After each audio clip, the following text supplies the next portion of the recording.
What is going on, everybody? Man, what in TNA impact that we had this past Thursday, man. So much stuff going on. Obviously, the NXT TNA champs were in the house. So much stuff going on with the X Division belt as well. And what is going to happen on the road to Emergence in just 13 days? Let's talk about all of that and everything that happened this past Thursday. This is Talking TNA.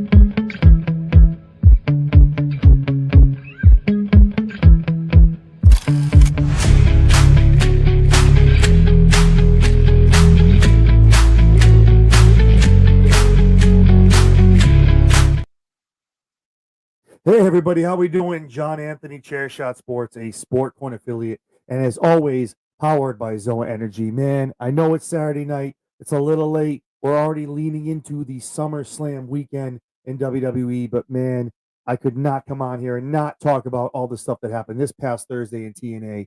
Also leading itself into NXT, into Heatwave, coming off of Slammiversary and Emergence in just 13 short days, and also leading into everything going on in October at Bound for Glory in Lowell, Massachusetts. So yeah, let's talk about it a little bit. We kick off the show. The X Division champion, Leon Slater, a fighting champion. I think you're going to see him at least every week, if not every other week, defending that belt, which we needed. Obviously, coming off of Moose and everybody else as champions, he wants to be out here. Leon wants to set the standard, and obviously, when AJ Styles tells you you're the future and passes that baton to you, you need to be the guy that goes out there and you're defending that belt over and over and over again. Cedric Alexander, Leon Slater, and Jason Hatch from the Order 4 put on a banger of a match. Awesome, awesome stuff. Obviously, at the end of the day, I mean, Slater just got this belt. If you thought he's losing this on a Thursday night a couple weeks after in Rhode Island, man, it was not going to happen. Obviously, we get the off the top rope twist of fate homage to the Hardys, Jeff and Matt, and then we get the Senton 450 for the 1, 2, 3. Obviously, Leon and Cedric get into it. Jason, who was pinned here, Cedric is obviously he's in the middle of the ring where he holds his belt up. He's like, "Listen, you did not pin me. We are not done here. This is not this stuff. We're not finished because you did not pin me. And I wanted another shot at that belt." And Cedric coming off an amazing match at Slammiversary. Yes, a loss to Mustafa Ali, but still awesome stuff. Great to see Cedric back in the middle of a wrestling ring doing what he does best. That lumbar check is probably one of the top 5, top 6 most devastating finishers. You hit that on somebody, it's a wrap.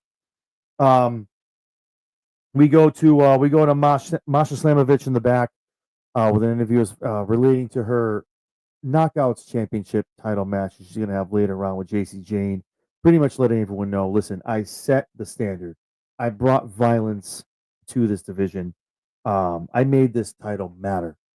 Okay. And I'm going to do that exact thing again when I get this belt back from JC.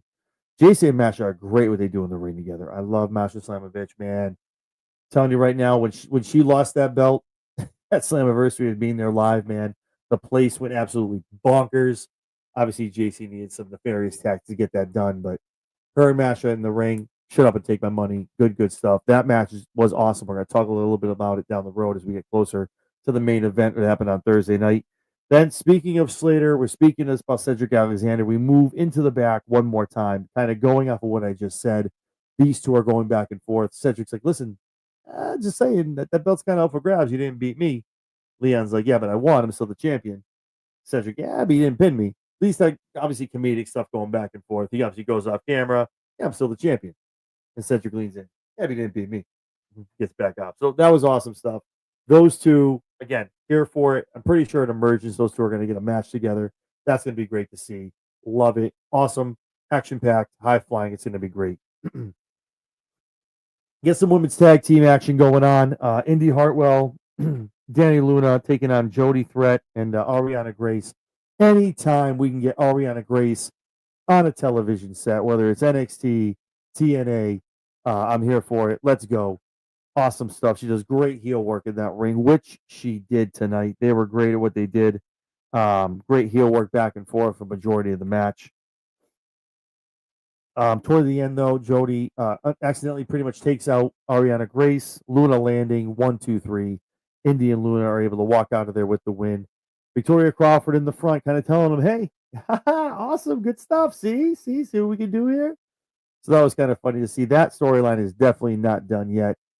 Say what you want about Tessa Blanchard, whether she's getting the call up or not. I think that still has something to do as far as her and what's going to happen with Victoria is still involved in everything. So that's going to be interesting to see. Definitely want to keep an eye on that. Um, Jake something had a great match at Slammiversary. Great, I'm about to say SummerSlam because it's obviously on the brain. For those of you on the East Coast, we're almost at 1 a.m. So I'm already thinking about that. Once I go to sleep, I wake up, it's SummerSlam weekend. Slammiversary, Jake something had an amazing match. Great stuff. Obviously, they took the L to fourth rope, but calling out Macklin wants a shot at that international championship. What a beautiful title that is for the record. I've said it before. I'll say it again. That is a beautiful title. Hopefully, I'm having it on one side of this desk when we do with the Talkin TNA at one point. Jake doesn't get too far into his promo for Macklin. Literally is there in the screen and just they go nose to nose looking at him. And that is a match that's going to slap. You want to talk about two boys, just no bread, no water, all meat. Yeah, man. Shout out to Booker T. Those boys are going to slap. It's going to be awesome, hard hitting, and whoever walks out of there, they're going to earn that win for that international championship. Then we move into we stay in the tag division. We'll switch over to the men. We have the Rascals coming out. Obviously with Winston Reed taking on the Nemeths. Good match. Good match. It was for what it needed to be. This Impact was, I feel like, we have some of these in WWE when you watch, and I feel like AEW has had a couple too. It's after a PLE or a pay per view, you have that week or two after where you're like, not filler matches, but kind of make it make sense. Some throwbacks to like other matches and other people, and kind of get the storylines across you need to have. This was one of those matches. Obviously, Rascals and Nemeth, they can go. Um, the Flame On from Reed is an amazing, amazing move. And then obviously the Spiral Tap, the 1, 2, 3. The Rascals walk out of here with a win. They go after it. The Nemeths aren't leaving the ring, though. They grab a microphone. They're pretty much saying, we want our rematch. You know, the Hardys stole them from them. They weren't pinned. Obviously, they went and grabbed the belts with their show ladder and their trick ladder that Jeff climbed up and grabbed those titles on. Yeah, they say they want their rematch at Emergence. This match is going to be awesome. A run back of these two teams with the Nemeths and with the Hardys is going to be awesome. Obviously, the taking down Rhode Island, kind of just beating down the people of the state of Rhode Island. The Nemeths are, and here who but the hometown man comes out, and wants to kind of get them to apologize, let everybody know, hey, this is my town. You need to stop what you're talking about. Stop that garbage coming out of your mouth, and you show some respect to the people of my hometown. That goes sideways with the hometown man. He almost gets his mask ripped off. I think we all know who's under that mask, but the towel gets thrown on his face. Security comes over to help him out to make sure the identity is kept nice and safe so nobody knows. The Rascals do come down and kind of chase the Nemeths away to fight another day. Obviously, Nemeth's Hardys is going to be booked for Emergence. That is going to be a great match as well. Mike Santana. I can tell you something, and I don't do this to throw out the fact that I was at the event, but I like to tell you guys, I like to use the experience to let you know and like get a pulse of what it was live and just kind of what the feeling of the room was. I said it when I put a short up when I was leaving the parking garage about the event. I talked about it the week after on Talkin TNA. I talked about it with Aaron Loves Wrestling. Do I think it was the right move to not have Mike Santana win in his hometown? No. But if you know anything about wrestling, you've seen stories completed this year. Well, over a couple of years, if you call Cody Rhodes finished the story, right? Adam Hangman Page finished his story in AEW, finally capturing the AEW Heavyweight Championship, getting that against Mox, right? Getting it back, I should say. Mike is going to get his just desserts, his comeuppance, and get an amazing win at a PLE. I feel like it's Bound for Glory. I think, and again, if you want my thoughts on Bound for Glory, go check out last week's Talkin TNA. But my thoughts is Bound for Glory, which again, I have the privilege and honor of being able to attend back-to-back TNA big pay-per-views for me.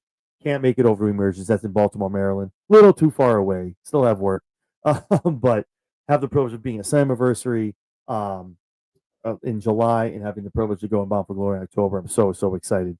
But the reason I say all that is because what a time to watch, what a PLE to be at. That as I feel like where the NXT kind of falters back to TNA, and we have maybe some NXT titles, maybe go over to TNA. We'll see what happens as we get close. We're going to do a prediction show, talk about that kind of stuff. We'll see how Emergence plays out. It's obviously a long play. We have to get to October. We just hit August, being August 2nd right now. So we got to get there, but we will. And definitely stay tuned for more talk as far as what's going to happen at Bound for Glory. But Mike comes down. He wants to address the crowd. And I say all that too. It was palpable. People were pissed off. People were upset. I'll tell you that right now, man. People were very upset. I'm surprised Trick got out of New York unscathed. People were very pissed off. And I'm not talking that kayfabe kind of mess, like pissed off, like boo, like yelling obscenities, upset. Like Mike sitting in that ring. And I don't know how much the cameras caught. I mean, if you haven't caught TNA Slammiversary Fade to Black, definitely go check that out. Definitely encapsulates and catches everything that maybe you didn't see on camera. They did an amazing job with that. So definitely go and check that out, man. Awesome stuff. But it went off, and Mike obviously grabbed the mic and he thanked everybody. He said he's going to do better. That kind of bled into what we saw this past Thursday night. Mike Santana making the promise, the same promise he made to his daughter. That it's not a matter of if, it's a matter of when. He walks through those ropes, stands in the middle of that ring, and holds that belt over his head and calls himself the TNA World Heavyweight Champion. Mike very quickly threw those glasses back on because I could see the tears, I could see the emotion, the same emotion he had in Long Island a couple weeks ago at Slammiversary. I'm telling you, when it does happen, it's going to be a moment of I'm not crying, near crying, because Mike Santana needs to finish that story that he's chased for so long with LAX, been over in AEW, now to TNA. Needs to chase it, needs to get it. When he does, it's going to be so sweet, and it's going to be so great to see him walk away as a champion. What's going on, Chris? Thank you so much for burning the midnight oil with me. I appreciate you. Thank you so much. It's a 1:15 here on the East Coast. Y'all are catching up with me on the rest of the country. So thank you so much for tuning in. For those of you that haven't already, I'll show a little bit. If you haven't liked, comment, subscribe, please do the thing. Shoot a comment up here on the show. We're fully interactive. Have a comment, have something you want, any questions you want to have, or just comment on anything we're talking about as far as Thursday night. Please feel free to let me know. And if there's one thing you guys can do, we're at 450 subscribers right now on YouTube. We're trying to get to 500 by Bound for Glory. So please, if you could, please shoot us a follow. We very much appreciate it. And there's one thing you can also do, help me out a lot. Hit that like button. That's a big shout out to YouTube. Let them know it puts us in the algorithm a little bit more for everybody else. Also helps everybody else here at the media group. Myself, Big Mike at Bedrock over on Thursday at the Run In. Also Vinny at Sudson Squared Circle, and also Mike and Tori on Tuesdays and Thursdays at Kicking Out at 2. So if you can do all that, I really appreciate it. So I'll stop showing at that point. Chris, thank you so much, man. Hey, from one podcast to another, I appreciate you, man. You respect the grind. I apologize messing up my words a little bit. It's been a long day. Been out with my kids since 6 a.m. Had to work, came in here, did an amazing show, amazing SmackDown Shakedown with Big Mike from the Run In, and trying to finish it up, taking it home right here on Talkin TNA. So I appreciate you guys tuning in, especially you, Chris. Thank you so much, man. Always a pleasure. So obviously Mike does a very moving promo, very much in the feels. Very excited to see what happens as far as we go to Emergence, Bound for Glory, things like that. Monster Slamovich and JC Jane have their match for the TNA Knockouts Championship. Great offense from JC. I'll be the first one to raise my hand and talk about it. Chris, absolutely. I'll jump right in. Absolutely, man. We got to do a collab, whether it's WWE, TNA, NXT, man. AEW, hit me up at the DMs. We'll figure something out. We'll figure out a time and an event. Absolutely. We'd love to have you on, or one of our panels that we have for one of the PLEs or pay-per-views coming up. Absolutely. JC, the one thing, I'll raise my hand. I'll be the first one. When I said traditional champion, I was not saying she was going to lose in a week or two. My thought process is maybe when Heat Wave comes up. Thank you, Chris. I appreciate you, man. I do what I can, man. God bless my kids.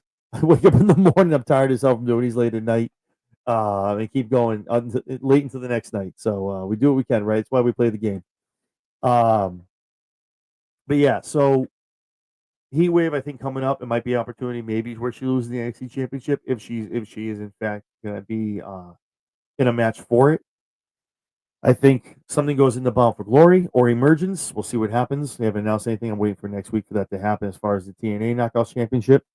My personal preference is to have a triple threat match. I know this is old school. People, I mean, I think the last time we did this was a while back, but triple threat, both titles on the line. Whoever gets the first pinfall gets the NXT Championship. Whoever gets the second pinfall gets the TNA Knockouts Women's Championship, vice versa. Switch it up, whatever you want to do. That's my personal preference in this kind of thing where JC doesn't necessarily look weak. She's definitely protected, but also has that opportunity where if she does lose both belts, it's a matter of okay, what the hell? It's because I had two people beating the hell out of me and they took my belts. Or if JC retains the NXT, and two other young ladies from TNA, one of them wins the Knockouts belt back to the company. My biggest thing is, and it's not a knock on the company, I don't think it's bad business or a bad look for WWE or NXT to keep taking TNA titles. The fact is, these titles are seeing a lot more on WWE television. And I mean that respectfully toward TNA. Obviously, right now they're still on TNA Plus, though. Shout out to TNA, man. Talking with CW, talking with some streaming services, hopefully getting on a mainstream TV deal in the coming months, maybe moving into the end of 2025, beginning of 2026. So here's hoping. I think the sky is the limit after Slammiversary. What TNA can do with an amazing TV deal, pair it to the CW, NXT on Tuesdays, TNA on Thursdays. I think it's a great deal, but that's just my opinion. Back to the Masha Slamovich JC Jane match. Great offense. JC Jane has looked great in all these matches that she's been defending in. Looked great at Slammiversary. She did a great job there too. And Masha again does awesome work. When Masha turns it on, she is an amazing competitor in that ring. Amazing athlete, which is why I thought for sure they're going to put both these belts on her. But again, no disrespect to JC Jane. She is your double champ. She got the job done. But we didn't get too far into this. We didn't really get a winner. Ash by Elegance attacks Masha Slamovich from behind. Obviously, for those who don't know, way back, Ash by Elegance has won a number one contenders battle royal. She is the true number one contender to the TNA Knockouts Championship, and it has been passed over. Finally coming for her comeuppance, wants her shot, wants her time. Obviously, Elegance and Fatal Influence have a stare down as they go off the air, holding up a bunch of belts, tag the Knockouts Championships, her double belts, all that other stuff. We go to commercial. We come to find out that Casey Navarro was not medically cleared to compete in the match tonight. Chris, I am on StreamYard. That is where we luckily we stream all of our stuff on the media group. So shout out to StreamYard. Thank you so much for giving us an amazing platform to use. So obviously Trick is pissed off. He's like, this is the second. Obviously, we all know Casey Navarro is dealing with a knee injury. They are working into TV, showing that he's not able to go, but still out there in a quote unquote manager role. And as we talk about the match in a little bit, doing a little more than just being on crutches and watching everything. That's awesome, man. I love StreamYard. They're great at what they do. They're an awesome platform. Love it. And I would definitely recommend it for any podcasters that haven't done anything yet, looking to get into something. Definitely look into StreamYard, man. They're an awesome, very, very user-friendly platform. Very good system. Very easy to navigate. So pretty much Trick is like, yo, clean your boy up, get it going. AJ's like, listen, clean yourself up, get a pair of crutches. You're coming out there tonight. So it goes down. It actually becomes Eddie Edwards and Moose taking on Trick and AJ in the tag match in the main event. Obviously Order 4 comes out. They do their victory party from Slammiversary from earlier, like I talked about. Mustafa Ali, with the help of the Order 4 and Miss Steele, is able to claim the victory over Cedric Alexander. And now Mustafa, his goal is now the TNA World Championship. Talking about the false prophets, if you will, of TNA. Talks about Joe Hendry. Talks about Mike Santana. We all know the rule, guys. If you're watching on Thursday night and you say his name, he will appear. Joe Hendry comes out. Does some cool fodder stuff. For me personally, and this is a hit on it, I think the gimmick is wearing a little bit, and I think that applies to everybody. And I'm not saying he's not over and it's not cool to watch. He's still very funny. Joe Hendry's a great athlete. I like what he's done for himself ever since leaving WWE and making a great name for himself now in TNA. I just think it's a little bit worn.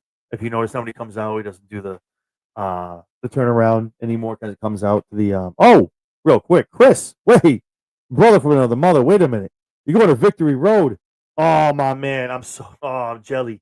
Damn, DNA is a top 4 or 5, and Victory Road's one of them. So getting to go to Slammiversary and Bound for Glory, I knock out 2, so I'm happy. But have fun at Victory Road. That is going to be an awesome, awesome match. I'm hoping that maybe they stay in the Northeast at some point. They keep it up here a little bit. Maybe they bring Lockdown up here. For those of you that don't know, Lockdown is TNA's version of Hell in a Cell pay-per-view for WWE. Pretty much all their matches are contested in that ring with a big ass cage around it. Not that think Hell in a Cell, but with no roof on it. That's Lockdown for TNA. They do an amazing job with that. That's awesome. Go look it up on YouTube, man. Kurt Angle's had some great spots. A lot of old school WWE wrestlers went to TNA back when it was Hogan, Bischoff, all that stuff. Amazing matches, amazing spots, good stuff. So make sure you tune in. Go check that out on YouTube. But awesome stuff, man. If you're going to Victory Road, very jelly. Hope to get myself to a Victory Road down the road. See what I did there.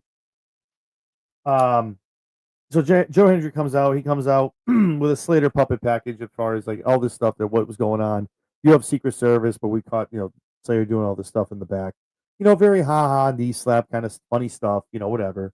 We go on to all that pretty much. Joe Hendry and Mustafa getting it on next week. Whether it's next week or leading to something in the Emergence, we'll see what happens. But that's gonna be an awesome match. Mustafa, I can see Mustafa is obviously climbing the ladder, trying to get now, knocking down the pins, knocking down the people to get himself up to a title match. Tell you right now, if he gets a title match at Bound for Glory, that might be where you see him get that belt. And again, nothing against Santana. I hate to take it away from him, but to put it on him with that group and to have that run, I'm not saying it's like something like a bloodline kind of run, but he's probably gonna hold that belt for a while. With all those people around him to help him defend it. Typical heel stuff, typical heel faction kind of fodder. But that could be very interesting to see as well. So I'm very excited to see that, or a triple threat, or it's Mike Santana, Mustafa, and it's Trick. Trick loses it, but goes to one of the TNA guys. They continue their feud, yada yada yada, going into 2026. But a lot of possibilities, a lot of cool things happening in TNA, which is why I'm so excited for this new TV deal. I just hope it's the right one. It gets the job done. That does justice to TNA and gets so many more eyes on this product. Because I'm telling you, man, if you have not watched TNA and you're watching this, tap in. Tap in. Yes, there's people from WWE on it. Yes, some of the places they're in aren't that full. Okay, listen, there's other shows that are on weekly that don't have a lot of full venues. It happens. I don't watch it. I don't watch it to see how many people show up in those seats. I watch it for the people in the ring. I watch it for the storylines, for the product that they're giving me. And TNA has a great product right now. So tap in, check it out now before it's too late and you miss too much stuff. Ash and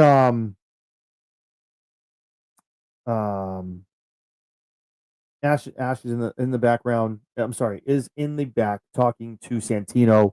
Santino's so pissed off as far as the matter of, listen, you interfered in a match. What are you doing? Like, you can't be doing this kind of stuff. It sucks.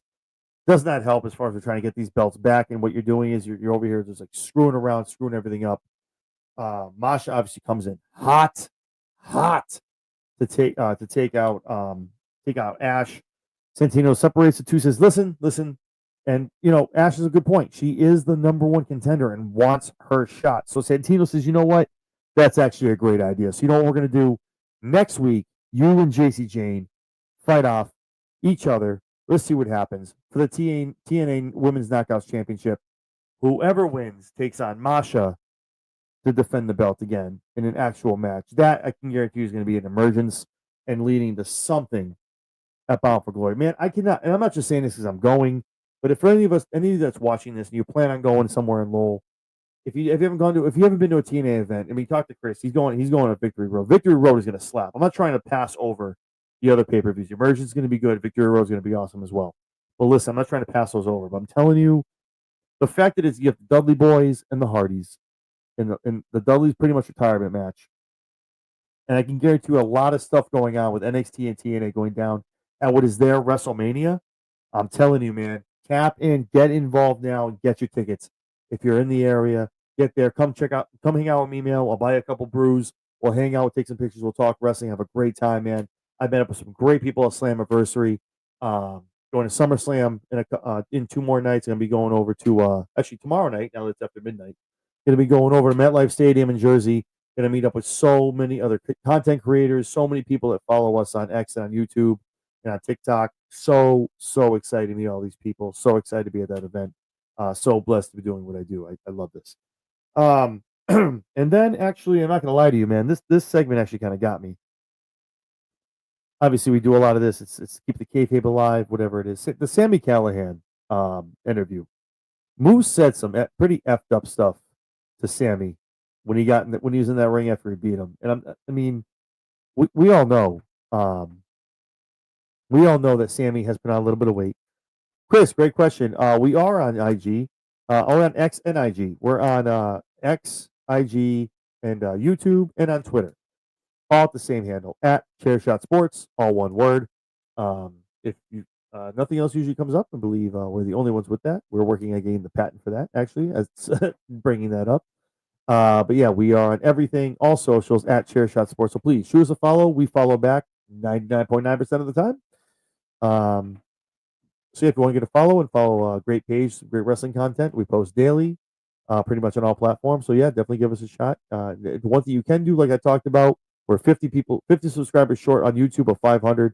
Do me a favor, please subscribe, give me that thumbs up, and shoot a comment over here in the comments. We really appreciate it. Sami Callihan has obviously put on a little bit of weight. He had a knee injury. He's had a lot of stuff going on. He's a great booker in the back. He's a great manager. He obviously loves wrestling. He loves TNA. Sami also had a great run in WWE as well. So it sucks to see this kind of segment. And I mean, whatever you want to take away for the realism of it. Was it real? Was it a shoot? Things like that. I mean, Sami, I feel like was talking a little bit from the heart here. Obviously, I mean, the guy, he's had weight issues. That was no joke. Thank you, Chris. I appreciate you subscribing. Everyone do what Chris just did. Do the thing. Like, comment, subscribe. Go check out all our past videos. Go check out the SummerSlam predictions. Go check out the Raw rundown, the SmackDown shakedown me and Big Mike just had. I'm telling you, you subscribe, you're gonna see me every day of the week. I'm doing something. AEW, WWE, TNA, doesn't matter. I do it. And we have fun while doing it. Damn it. But yeah, no. So to see this kind of sucked. I'm not gonna lie. It really did. It sucked to see all that. And to see him kind of taking that L and having to eat that. It just sucked. So for me, having him have his match against Mike Santana at Emergence, and that be that if I can't win, I hang him up. I would really hope that there's a win here, and if he does hang him up, I don't want Sam to retire. I think Callihan, the Death Machine, should go on. I think there should be a resurgence. Maybe like he said, he wins and he starts dropping some LBs. Listen, I don't really give a shit. Be a little bigger. It is what it is. Like I really don't care. The dude still gets it done in the ring. He's not getting blown up. Obviously going against a guy like Moose, obviously they were doing that for a work. They were doing that for a storyline into what they were trying to get with Sami. But I'm telling you, man, I mean, I'm okay with seeing some more Sami Callihan, and I pray to God he wins this match in Emergence. He gets himself over to Bound for Glory. Listen, if you're gonna pull the trigger and you're gonna call it a day, you're gonna put the boots in the ring. Please, Sami, get the Bound for Glory. I'd love to see it in person, but if you can't, I get that too. But here's hoping there's a lot more to come from Sami Callihan, because what he does in that ring, big guy, little guy, does not matter. The stuff he does in that ring is innovative. It's amazing. It's captivating, and people love to see it. So Sami, keep doing what you're doing, bro. Do not stop. Do not hang him up. Get that win against Santana and keep pushing, baby. Keep going on to 2026 and beyond. Then we come up to a good match, a good tag match. Obviously, I talked about it's Eddie Edwards and Moose taking on AJ and Trick. The match was what it needed to be. You know what I'm saying? I'm not poo-pooing it. It was a good main event, but I think we got what we needed. Obviously, Moose pinned Trick. and for those of you who don't know, that is the main event of Emergence. Moose will be taking on Trick Williams for the TNA World Championship main event in Emergence in 13 days. Obviously, this is the get to we needed to have with that happening. So now it's a win over Trick, the champion. I'm sure next week the system will come out and they'll open the show with that. Uh, Also, too, it's the system and other folks starting um, to take that mantra of getting the outsiders out of TNA. And honestly, I talked about this on the Talkin TNA after Slammiversary. You need to have almost, for those of you that remember, with the WCW WWE takeover, Vince botched the hell out of that. Okay, screwed that up. It was almost like if you're a WCW guy, you're taking an L. You'll get wins on TV, you're losing all your belts, you're losing a pay per view. Screw that. But when they did the winner take all with Team WWE, Team TNA, what you need to do is you need to have it all on the line for WWE. I'm not saying the company, like company wise. I really hope they'll do it the opposite wise and like buy TNA or take control of TNA. We don't need TNA doesn't need that right now. But I think this kind of segues into the TV deal. I think you need to have a winner take all situation where TNA gets that win, and they get the win over the WWE, whatever that means, whether it's titles, whatever it is, whatever the step is, TNA gets the win at Bound for Glory. They kicks either they can't commit to they either can't commit to TNA anymore. They take the belts, some crap like that. Whatever they're gonna do, or they merge the rosters, brand. I don't care what they do. You need to have something innovative. You need to have something interesting for people to tune in. If you're going to start putting them on the CW, and I think that's a really good point too. As I'm talking about this, if CAW was to get TNA and bring them on Thursday nights, you're literally rocking with NXT and TNA Tuesdays and Thursdays. So you're bookending AEW Dynamite on Wednesdays, and you're also coming in between, and you're also the precursor to Raw and SmackDown. So WWE literally runs 4 out of the 5 nights of wrestling. Again, I say runs TNA, it's a partnership. I'm not saying they own TNA, but WWE has a hand in 4 out of the 5 nights. Obviously, you put AEW on Wednesdays and Collisions on Saturdays for the most part, but that seems to be changing a lot lately. But we'll see what happens. But no, I honestly feel you need to have some kind of weird stipulation match, a 5-on-5, 6-on-6, something crazy. I'm not saying like elimination chamber kind of thing, but a cage match, something wild, something cool to happen at Bound for Glory to really encapsulate everything that's been going on between the partnership and them either getting the outsiders out, like all the champions. It needs to be Trick, JC, maybe the tag belts go over pretty much NXT kind of sitting with all the belts, and TNA kind of on the outside looking in. Someone from WWE is a turncoat, or someone from TNA is a turncoat, and that's how you have that person be the catalyst. And that's tough because there's so many WWE people in TNA, or I should say, ex WWE people in TNA that you could really Dana Brooke, Matt Cardona, Santino. Maybe does Santino turn? Does Santino like turn? Look, he goes, I couldn't get it done. I wasn't confident enough that we could win the match, so I had to make sure that at least I signed down with the right team, a la Ric Flair, putting his money in the right consortium. It was WWE and Vince. Run it back to the Survivor Series, man. Take all. Run that shit back. It's the perfect time to do it. But as far as Emergence, if we get closer, we'll see what happens. But just a little bit of things I got going on in the head, how I think I can go down. So, but yeah, it's been Thursday. It did what it needed to do. We're setting up the storylines again. 13 days away from Emergence. 2 more Talkin TNAs before then. Next week we'll talk more what happens on week after. We'll get for August 13th. So very very excited for that. The matches are going to slap. Obviously building into and Bound for Glory in October. So with that being said, guys, obviously you can catch me Mondays and Fridays, the Raw Rundown, SmackDown Shakedown. Wednesdays on Body Slam and then that doing Chair Sports Week in Wrestling. Tuesdays with my boy Mike Norton, Stooges Club, talking about the NXT Rewind. You can catch me right Usually on Thursdays, talking TNA shows, interviews, things like that. Shoot a comment in here. Let me know what you thought about TNA Impact this past Thursday. Your thoughts about Emergence. What could possibly happen at Bound for Glory? Most important thing you can do before you get out of here. Whether you're here for 2 minutes, whether you're here for the whole show, hit me with that thumbs up. It helps me immensely in YouTube. Lets them know. Throw us in the algorithm. Show it to other people. It helps myself. Big Mike and Spedrock over on Thursday nights. Mike and Tori on Tuesdays and Thursdays. Vinny at Sudson Square Circle over on Monday nights, and everybody else in the media group. So with that being said, guys, I'm John Anthony. This has been Talking TNA. We will catch all of you guys next week after Impact.